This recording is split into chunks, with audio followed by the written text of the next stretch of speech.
Então, minha gente, como prometido no Instagram, onde eu fiz um vídeo bem curtinho respondendo a uma questão, aqui um vídeo um pouco mais longo, né, nesse nosso canal do YouTube, para falar um pouquinho sobre o direito de greve, né? E isso nos estimulou porque agora, recentemente, em Brasília, no Distrito Federal, os professores do Distrito Federal tiveram a sua possibilidade, seu direito de greve interrompido em razão de uma decisão da Justiça, do Tribunal de Justiça de lá, que entendeu que a greve que seria deflagrada no dia 2 de junho de 2025, foi considerada abusiva. Por quê? Porque por fatores que eu ainda não li, e multando o sindicato de classe em 1 milhão por dia, caso efetivamente eles viessem entrar em greve. Logicamente, porque todo o processo de greve, ele é regido pela Lei 7783 de 1989, que regulamentou o artigo 9º da Constituição Federal, e essa lei ela tem todo um regramento. Não bastasse a lei, há também orientações jurisprudenciais e súmulas que tratam aí da greve. Lembrando que é a Justiça do Trabalho que tem o poder normativo, né?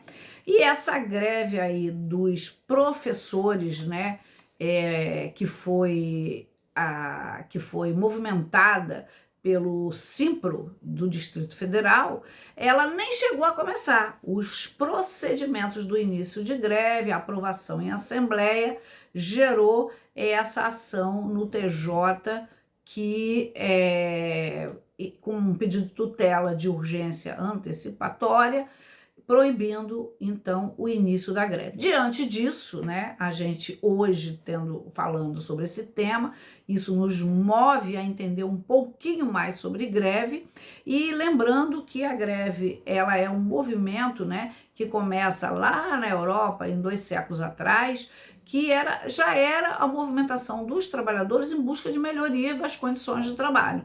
Ele se reunia ali no Rio Sena, em Paris, e o Rio era muito cheio de gravetos, né? Os gravetos em razão das enchentes, e ali, graveto, greve. Rapidamente, é essa a origem do nome. No Brasil, em 1946, já foi admitida aí na Constituição Federal, que reconheceu o direito de greve, mas não foi regulamentada. Somente com a Constituição Federal de 1988, que essa greve ela foi estabelecida como um direito no artigo 9º, e aí a Lei 7783 veio regulamentar. Portanto, a greve, minha gente, é considerado um direito, e é o artigo 2º dessa lei que vai estabelecer que a greve é um exercício de um direito social. E ela se caracteriza por ser uma suspensão do trabalho, uma suspensão parcial. Obviamente, se fosse uma suspensão total, era a finalização do contrato. Durante a greve, não pode haver dispensa do trabalhador, né? Porque a greve é uma suspensão legítima, legal, legítima, se, obviamente, preencher todos os requisitos da lei, e não pode haver dispensa nesse período. Então, a suspensão ela é parcial ou é temporária. A greve tem um objetivo. Qual é o objetivo da greve? O objetivo a greve é uma autodefesa, considerada como autodefesa, e é um instrumento de pressão, sempre em busca das melhorias das condições de trabalho daquela categoria especificamente que entrou a greve. Tanto que a greve ela é feita em desfavor, né, em face do empregador. No caso, em exame dos professores do Distrito Federal, a greve é em face do município. Vamos lá. Quais são as características da greve? Ela é assegurada a todo trabalhador subordinado, como eu disse, não pode ser um PJ, não pode ser um autônomo. Se naquela empresa tiver autônomos trabalhando, tiver um trabalhador com uma empresa que a gente chama de pejotização, eles não têm o direito de fazer greve. Olha como é que isso também é ruim, a famosa fábula da pejotização. Então, só é assegurado para quem é trabalhador, organizado aí. Ela deve ser feita, obviamente, em face do empregador, ela pode ser temporária, né? Nunca pode ser definitiva, ela tem que ser feita de maneira pacífica, né? A natureza jurídica dela é considerada um direito. E uma coisa interessante, existem greves parciais. Por exemplo, uma empresa grande, só alguns setores dela fazerem a greve. Ela pode ser toda a empresa ou algum setor. Existe a greve intermitente, né? Ela pode ser feita, ela pode haver o trabalho durante uma semana ou 15 dias, depois volta a trabalhar, paralisa por uma semana ou 15 dias, volta a trabalhar por uma semana. Isso é o que a gente chama de greve intermitente, e assim sucessivamente. A greve rotativa, né? Um grupo faz, outro grupo paralisa, outro grupo faz, outro grupo paralisa, de sorte que a empresa tem alguma atividade. E a greve branca. O que é a greve branca, que muita gente não sabe? É o efeito tartaruga. Todos estão trabalhando, todos os setores estão trabalhando, mas trabalhando, como a gente diz, a passos de tartaruga, lentamente, né? Vamos lembrar que o artigo 10 e o artigo 11º dessa lei 7783, ela vai falar da limitação de greve em atividades essenciais, tá? A greve nas atividades essenciais, ela tem uma limitação, ela tem preparos e procedimentos diferenciados, por exemplo, água, energia elétrica, serviço de saúde, serviço funerais, né? Transporte coletivo, esgoto, telecomunicações, controle de tráfego aéreo, transporte público, já falei, compensação bancária, são considerados para a lei atividades essenciais. Essas atividades não podem fazer greve? Podem fazer, mas elas não podem ter uma paralisação. O sindicato que aciona, que movimenta, que convoca a Assembleia dos Trabalhadores para deflagrar ou não a greve, tem que garantir que esses serviços continuem sendo prestados, ainda que de forma não plena, não satisfatória, mas não podem ser paralisados, tá? Existe também, além desses serviços essenciais, alguma limitação do direito de greve. Por exemplo, não pode ter greve com violência. A greve é pacífica, mesmo porque um dos princípios do direito coletivo é da paz social. Outra que não pode fazer greve são os militares, gente. 142, parágrafo 3º. A gente vê, às vezes, assim, os militares fizeram paralisação. Teve recentemente, em alguma região, militares que foram presos porque estavam, entre aspas, em greve. A eles é proibido a greve. E os bombeiros foram considerados militares para esse efeito. O servidor público foi contemplado no seu artigo 37, inciso 7º, com o direito de fazer greve, mas nunca foi regulamentado esse dispositivo constitucional, razão pela qual é utilizada essa lei 7783, porque nunca houve uma regulamentação. Portanto, o servidor público, é o caso que eu estou me referindo, que eu abri essa aula, dos professores do Distrito Federal de Brasília, né? Então, pode fazer greve, obviamente, mas com todos os requisitos da lei de greve. É instaurado pela organização sindical, mas vamos lembrar que o titular da greve são os trabalhadores, são eles que em assembleia vão decidir a conveniência ou não da greve. E a greve, ela deverá ser comunicada, uma vez feita a assembleia, com assinatura de todo mundo, feita a pauta. Esse lá em Brasília, no Distrito Federal, portanto, uma dos itens da pauta era um reajuste de 18 ponto alguma coisa por cento, que eram metas, né? Que essas metas desses reajustes ao longo de um período que eu não sei, não foi cumprida, né? Então eles queriam esse reajuste.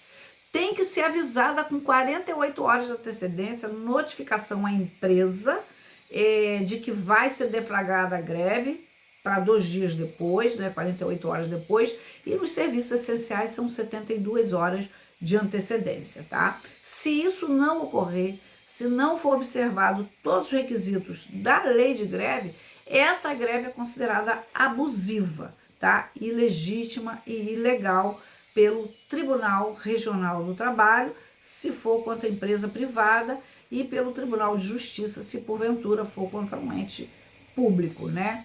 Lembrando da jurisdição específica, jurisdição competente, né?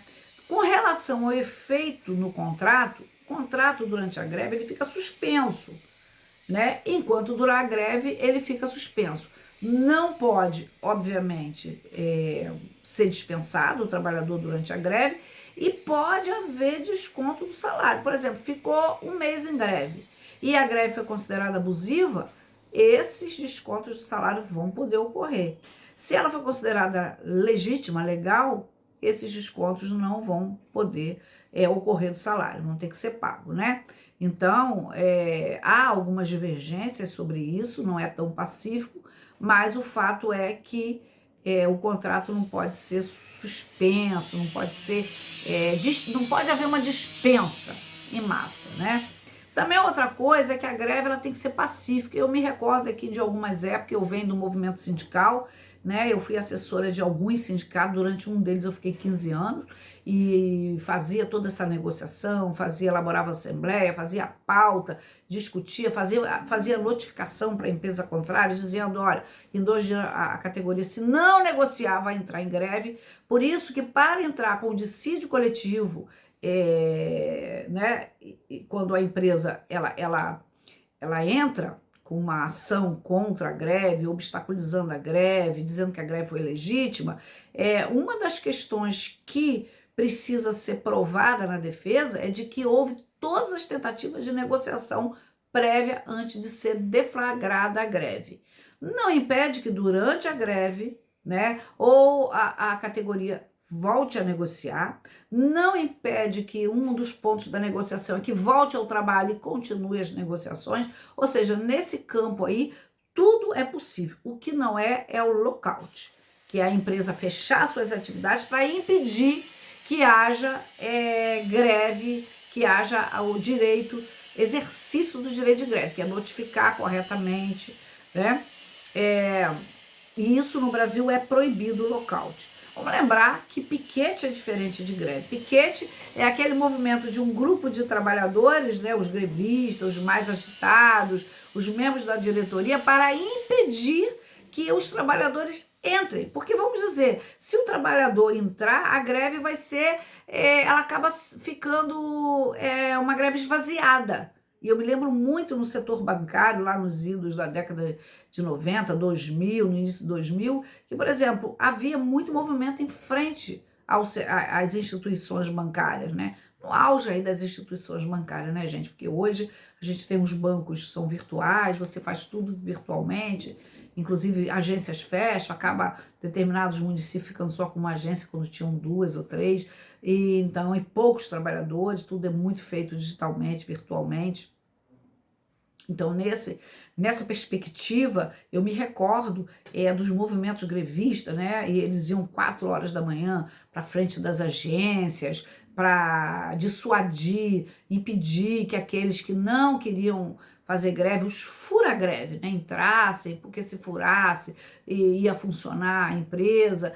Como a greve ela tem que ser pacífica, não podia impedir o direito de ir e vir, que é o direito constitucional. Tinha que ser feito mesmo esse piquete, que é permitido, mas tinha que ser feito de forma pacífica, de forma legal.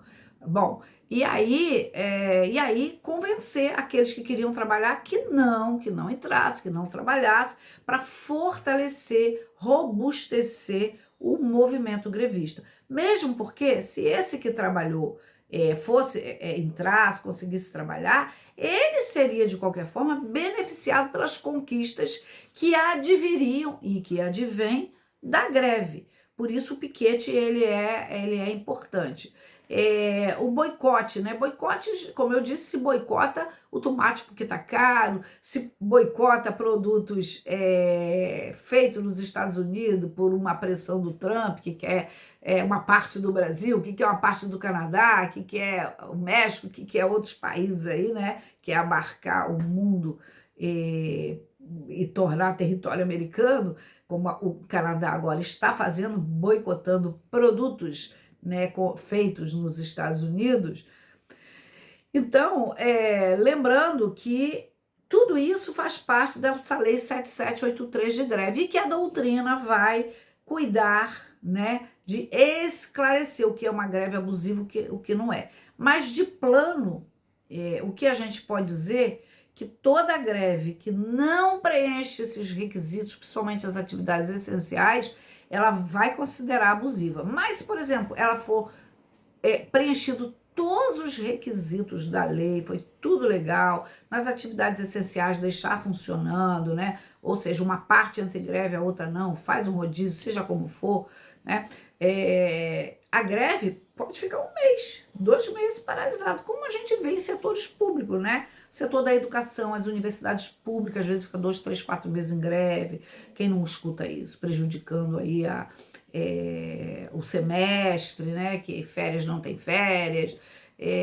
O setor também da educação no ensino fundamental também, de município, estado, união, às vezes entra muito em greve, né? Os setores privados, as indústrias, os setores financeiros, os professores das instituições privadas, é um pouco mais difícil, né, gente? Por quê? Porque, de qualquer forma, as instituições privadas se ressentem muito financeiramente dessa paralisação, dessa suspensão, dessa paralisação temporária das atividades. Então, a negociação, ela acaba sendo viabilizada mais rápida e mais a contento. Já o setor público, principalmente na área da educação, na área do INSS, por exemplo, às vezes em greve aí um período longo, como teve recentemente dos peritos do INSS, ninguém conseguia fazer nenhuma perícia, porque o setor público às vezes não está se importando, não mexe no bolso dele, como eu digo, de forma direta. Há uma insatisfação, obviamente, da sociedade, e isso às vezes não mexe muito, não interfere muito nos administradores. Então, no setor privado, as greves não são tão longas, né? E a gente também não tem mais agora, nesse século XXI, tantas greves. Os tempos áureos da greve foi na década de 90, até meado de 2000 até 2010, né, mais ou menos, 2020, 2021, a gente já não tem mais tanto movimento grevista. Então é isso, em linhas gerais é isso, é uma lei pequena, 7783 ela é de 1989, é uma lei pequena, acho que ela tem 16, se não me engano, artigos, né? Ela é autoexplicável, mas obviamente que tem muitas súmulas, né? Principalmente relacionadas às atividades essenciais. Tem a OJ 10, que fala sobre greve abusivo, tem a OJ 11, que fala sobre greve e imprescindibilidade da tentativa direta e pacífica da solução do conflito, tem a OJ 38, né, que fala sobre serviços essenciais, OJs da seção de direito de dissídio coletivo do Tribunal Superior do Trabalho. Então, gente, eu acho que deu assim um panorama, falei rápido, porque vídeo longo também cansa, né? Mas tem um vídeo curtinho lá